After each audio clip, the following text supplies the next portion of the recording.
Nobody likes to wait for something.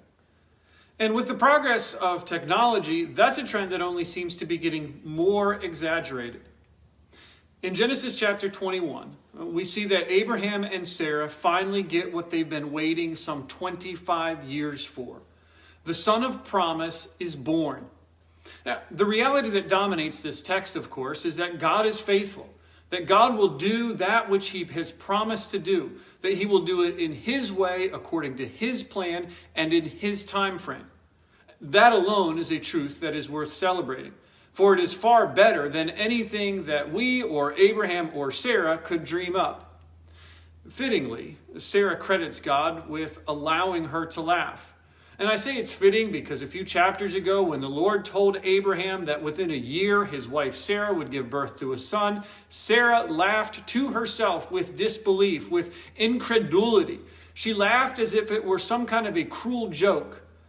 But now she's laughing with joy and delight in the power and the faithfulness of God. And not just her, but she says all who hear about Isaac's birth will join with her in laughter and celebration. Well, all except one. When Isaac was a few years old and he was weaned, they threw a party in his honor, as was their custom. And it was during this feast that Hagar's son Ishmael laughed. But his laughter was mocking. It was sarcastic. It was at the expense of the young child. And because of this offense, Hagar and Ishmael are sent away from Abraham's household. In their sojourn, God blessed them according to his promise.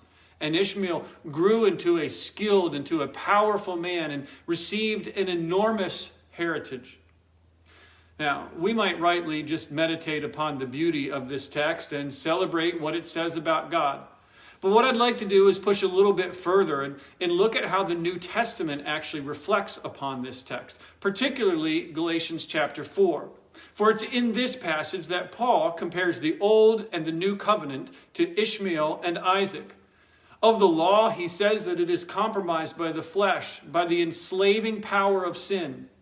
But of the new covenant, he says that it is the result of the promise of God, that it brings life from the Spirit, and in that, freedom. Then in the first verse of Galatians chapter 5, the exhortation is then to live in the freedom of salvation that is ours through Christ. To live free from the curse of sin, free to be the people that we are created to be, free to obey God out of delight, free to walk with God and to know him. And so we are free to laugh. Free because God, according to his plan and promise, sent the greater Isaac to set us free. So celebrate, laugh about the freedom that is ours through Jesus, and allow your joy to draw you even closer to God than ever before.